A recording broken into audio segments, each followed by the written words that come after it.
Hello and welcome to Celebrate Southern Africa. My name is Dawn Denton and we are in the middle of our book fest for the month of November, where we're getting to meet some of our most talented writers and also writers who have a connection with Southern Africa, even if they haven't lived there before. So in the series so far, you would have seen loads of writers who have chatted about what they are up to and what they're creating. But tonight we are chatting to Deon Newbronner.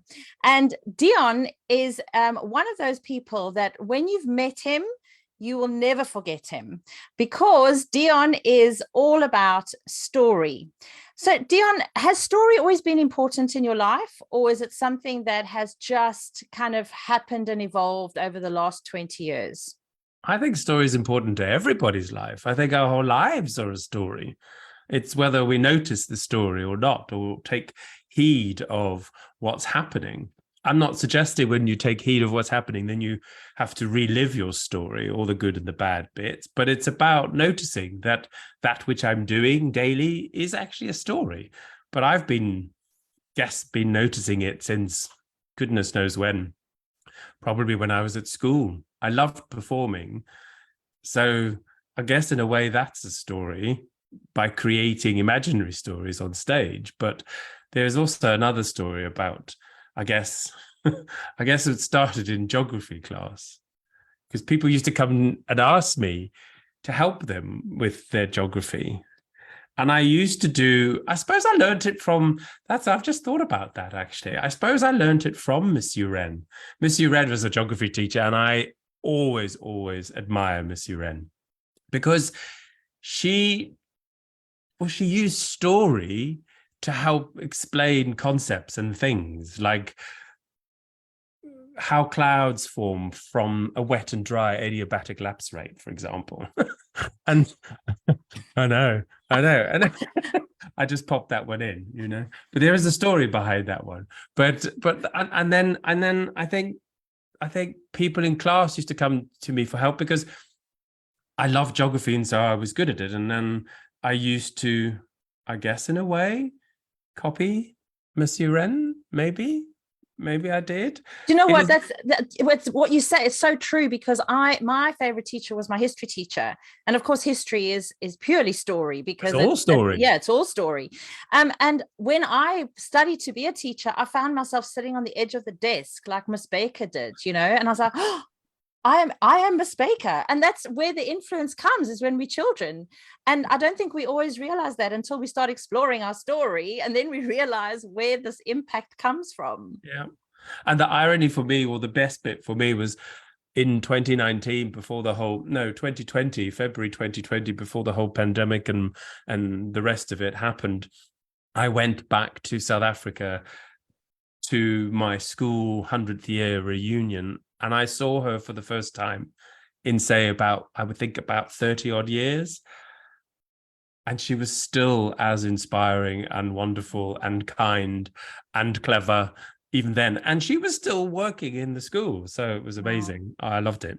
Wow. So tell me how story then, because some people will say, yeah, but no one really cares about my story. No one really cares that, I've done A, B, and C. So why is it important in everyday life, and specifically in business?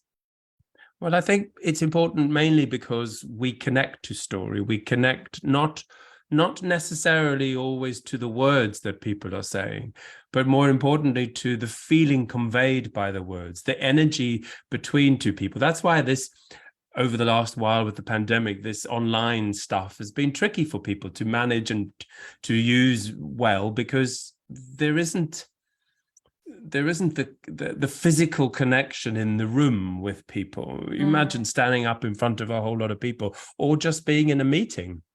There is a physical energy. And I think that's really important in storytelling. And I think that comes when we tell stories.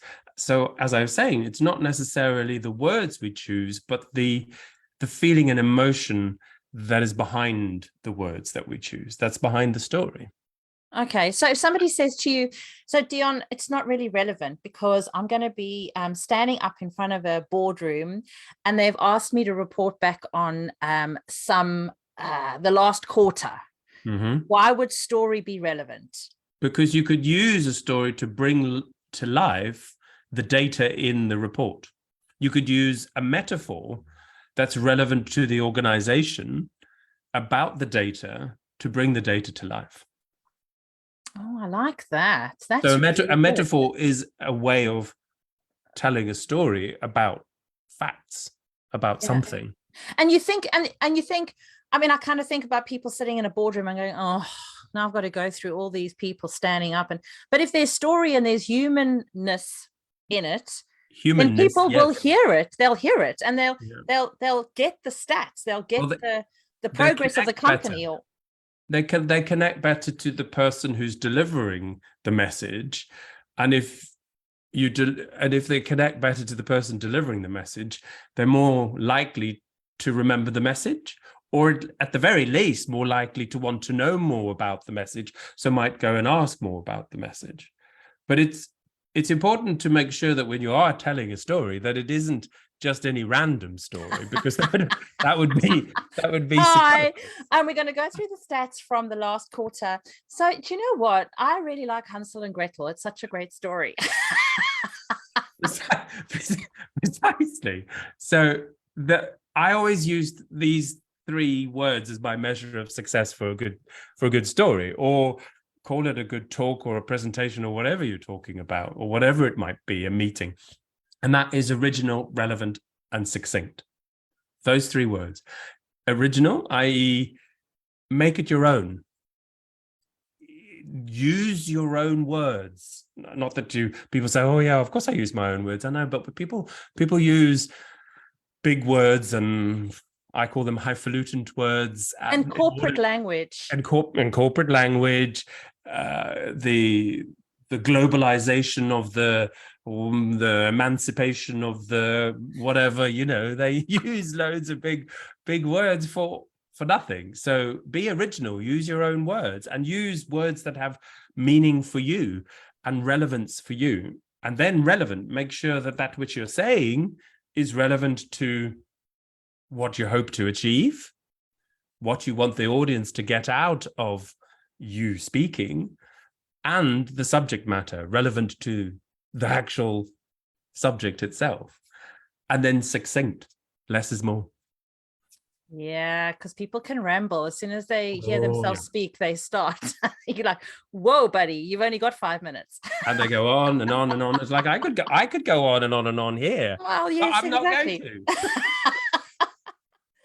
So story has always played an important role, I suppose, in your career. But how did the book come about? Because I think writing books and coming up with concepts, and especially books that are nonfiction, if you've got a story in your head, you can write the story down. That's great. You can create the story, or it's your own life story, maybe in a biography or an autobiography. But when it comes to a how-to book, there's a completely different process, because you've written your kind of autobiography in My Game, and now you're kind of onto this book is very how-to. So how did that process kind of come about? 20 years. Okay, so if I start now, I can have something by the time I'm 7. Okay, no, you don't want to say, by the time I'm your age. 40. 20 years of doing the work that I do, which is helping people get better at telling stories, helping people get better at public speaking. And I've been doing that for about 20 years. And I've began to, I just said at the beginning of this conversation, notice what you are saying and how you're saying it. And I think it's the same as what I did. It's become, I did over 20 years. I began to craft the tools and techniques. And then I used to run, and I've been asked recently, actually just today, are we running more residentials next year? And I was like, yes, maybe. And and then I used to run these residentials, which used to happen before the pandemic. And there I would have CEOs and people who were doing public speaking a lot. And I began to realize that the tools that I was helping, or I was using there, would be quite useful for others to see, or others to to access.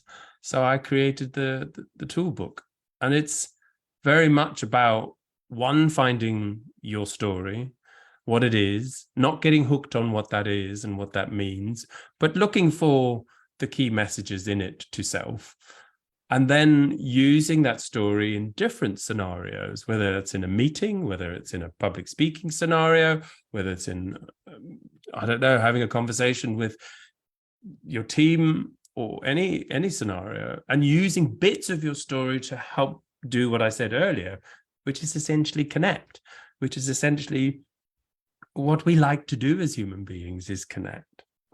Yeah. And so in summary, less is more. 20 years of helping others. Okay. And so it was just really all your resources and all the things that you kind of, the models that you created, and because I think and the process.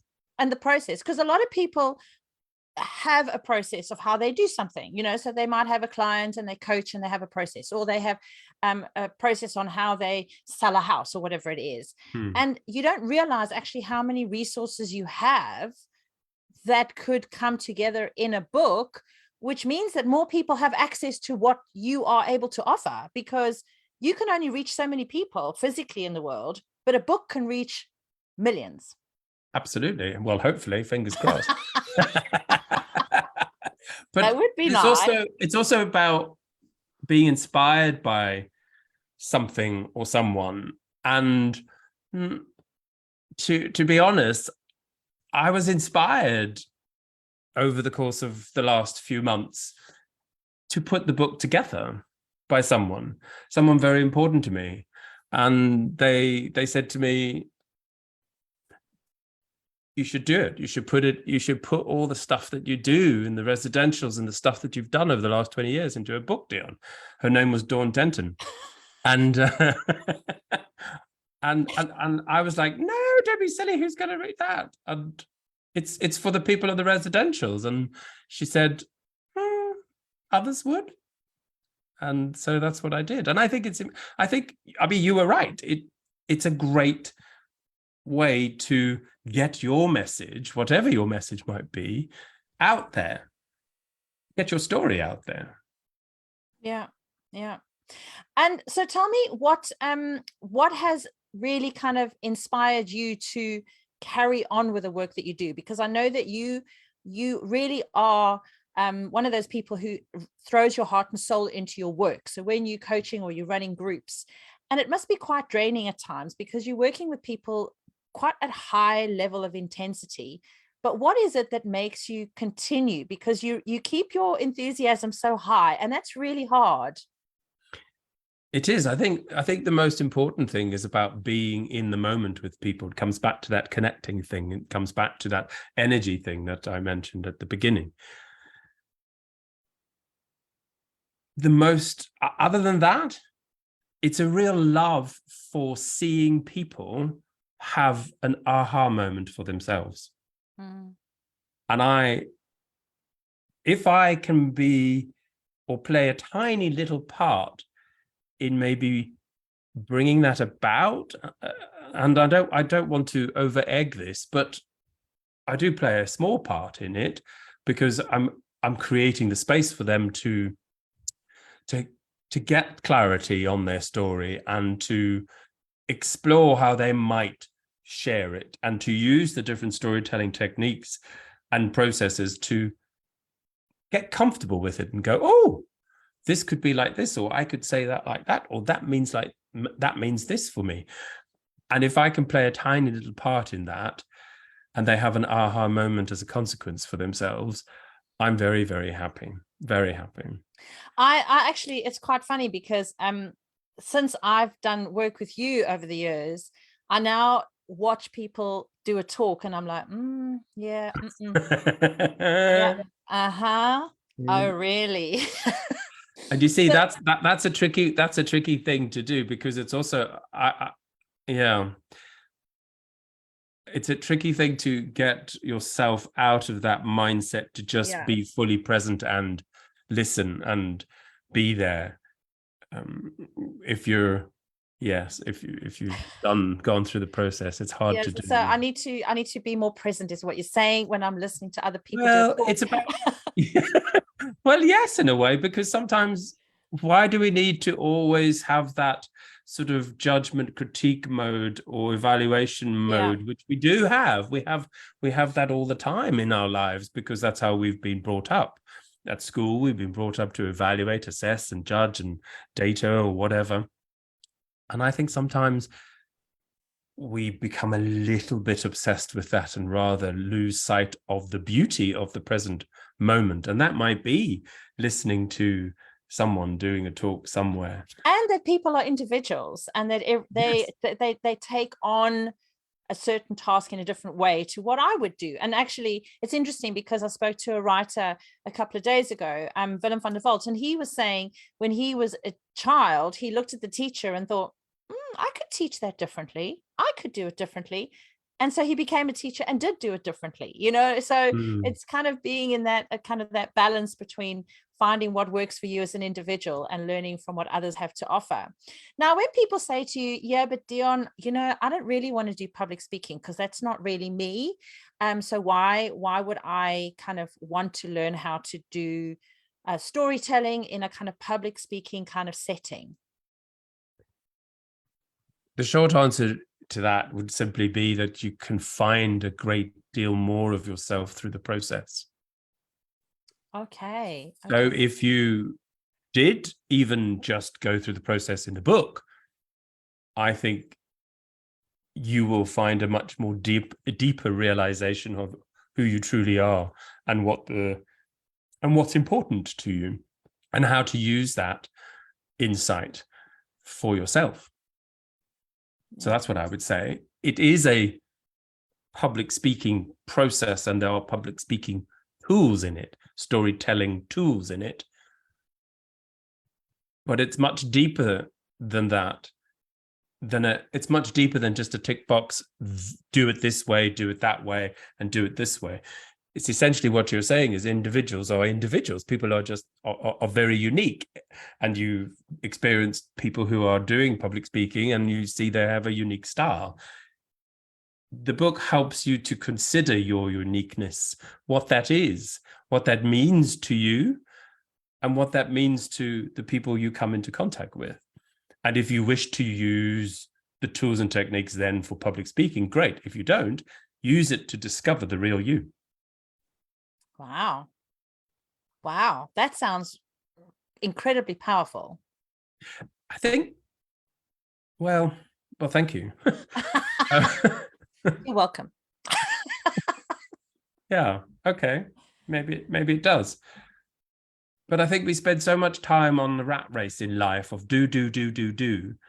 And I think sometimes there's not sometimes. There's a huge value in discovering the real me and knowing who that is and how I might better able to serve myself and serve the people that I come into contact with. Yeah. Yeah, because we lose that as well. We lose that in our identity in life. Like you do X for a living, so you become that person. Yeah. Instead of being Dawn, I might be the plumber, or I might be the, you know, so you kind of lose yourself in that as well, and you forget that I need to come back to Dawn. So and don't get me wrong, I've done the same. And I think that's why I created that book and the tools and techniques in it, because I've done the same. Yeah. And have lost myself in the things that I do and what I believe I am and who I am. And I think the process helps to peel away those layers and see the real you. Yeah. Yeah. Truly. So tell me a little bit about My Game, because you wrote that a few years ago, and it's basically it's kind of an autobiographical journey that at the end of each chapter has kind of activities and exercises. So tell us a bit about My Game. Well, that is my story. It is my life story. And it is my journey to how I got to the point of running the business that I was running back in 2008. It does have useful hints and tips, but it's more focused around finding meaning and purpose in life. And around that finding meaning and purpose is your story. Well, I get the meaning and purpose can be found in your story. So I put forward a formula for finding purpose and meaning in your life. And I work through that formula through the book, which is around S plus V times I equals P, where S is for your strengths, your story, plus your values, your opinions and beliefs. Multiply them by your intuition, your intuitive nature. If you can find that, and there's tools and techniques to help you find that, you will discover your purpose. Wow. So that book is more around that, with practical hints and tips, but also case study examples from people that I've worked with. Whereas the Smart Storytelling book is a very much a how-to tell good stories. Yeah. And what are you working on now? Well, actually, I was really another little bit today, which happened, another book, because someone said to me, you know, you ran a couple of workshops in a school a few months back. I ran a couple of workshops in a school around the same thing that we were just talking about, around smart storytelling. And I loved it. Being a teacher, Dawn and I met at Teachers Training College a long time ago. Someone said to me, well, why don't you just create a book for the kids? And I thought, you know, that would be such a brilliant idea, to turn the Smart Storytelling book into a book that's relevant and meaningful for kids to use at school around confidence and around storytelling and public speaking. And I can just see it now, you know, like a really colorful book that's really engaging, and it's for kids. So I'm you know, and they can work through that with their teachers, but also with their parents, because often kids take things home and then that it's kind of lost in translation. It's a bit like, where's that newsletter you're supposed to bring from school? Oh, it's in the bottom of my bag, you know, like you only find it 3 months later. But this is something that the parents can actually sit and work through with children together, or if they've got, you know, other family members that are interested. But it doesn't just stay in the classroom and then you hope that they can translate the message to mom and dad or to sisters and brothers and stuff. So that's brilliant. So a practical book to build confidence with public speaking and storytelling for 9 and 10 year olds, I think, or maximum 11-year-olds. So it's a kid's book, not a teenager's book. Yeah. Because I think at that age, you're old enough to begin to start knowing things about yourself. You're also starting to find your place in the world and try things out and suss things out. Try talking like this, because I've seen my 10-year-old having approached some teachers in a certain way and been reprimanded, and then approached teachers in another way. So you try to suss out the way you engage and how you show up in the world, really. And how you show up in the world. Yes. So I think it'll be a good one. Oh, that's exciting. So have you got a date? No, that's a good idea. 20 years. Dawn, the eternal planner. No, I don't have a date set. I'll pick one out of the sky. March.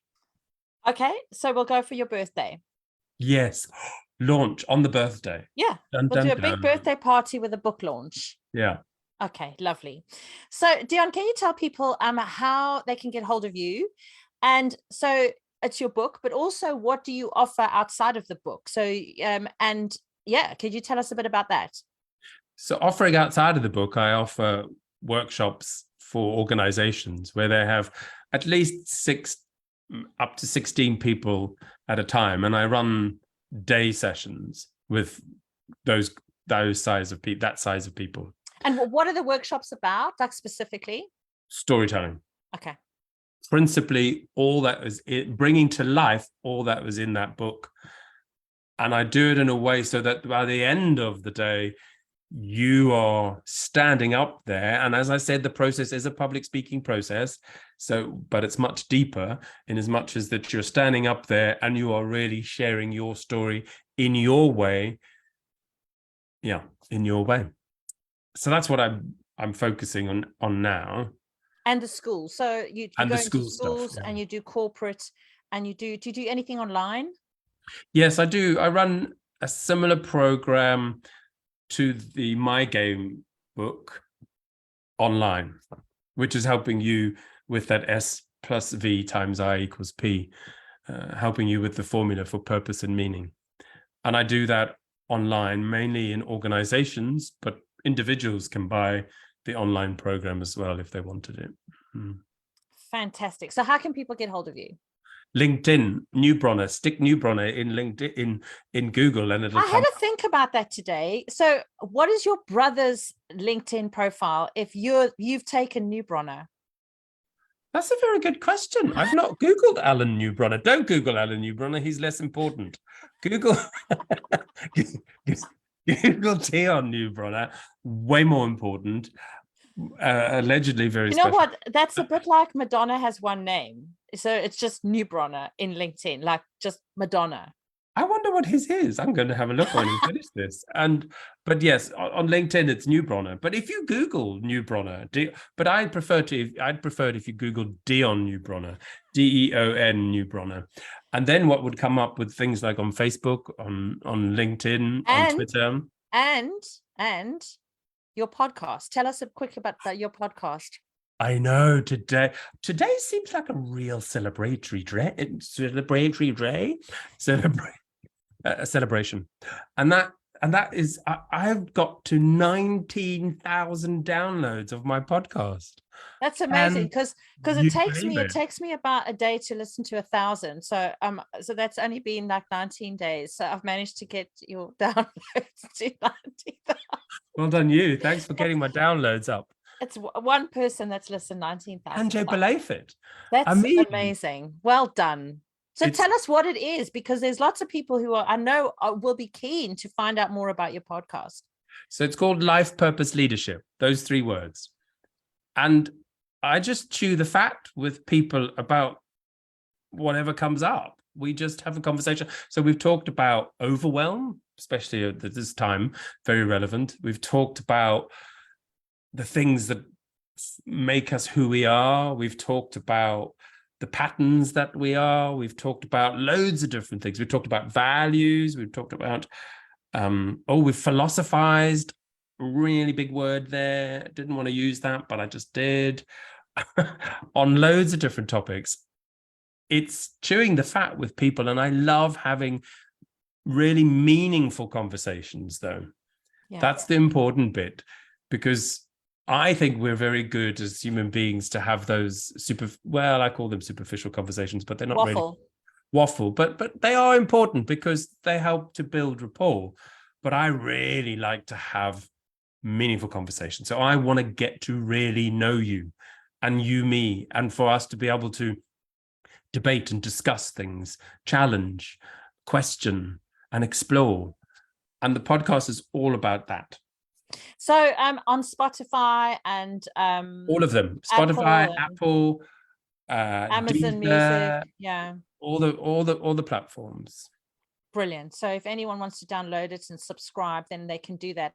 And I think you're probably on 19,001. Okay. I think that's good. So Deon, quickly tell us your website, and so we can also find you there. That's meaningforlife.com. Okay, so meaning number 4 life and .com. Yeah, meaning and the number 4 life.com. Brilliant. Brilliant. Thank you, Deon. It's so lovely to chat always. And I hope that that we can chat again soon. But also, please come and share your children's book. That would be amazing when that's done. So we've got a date in the diary for your book launch, which we'll do live here on Celebrate Southern Africa. Sure. And thank you for having me. I've had such fun. You are very good at what you do. Thank you very much. No one ever interviews me, so I have to find. Come on the podcast. I've asked you to be on my podcast. But I had lost my voice last time. Yeah, but your voice is back. It's back. So I asked you once, I've asked you a few times. So I'll just take a note of that. Okay. Thank you very much, Deon. Have a fantastic evening. And yeah, good luck, and we'll chat again soon. Thank you. Bye. Thanks for listening.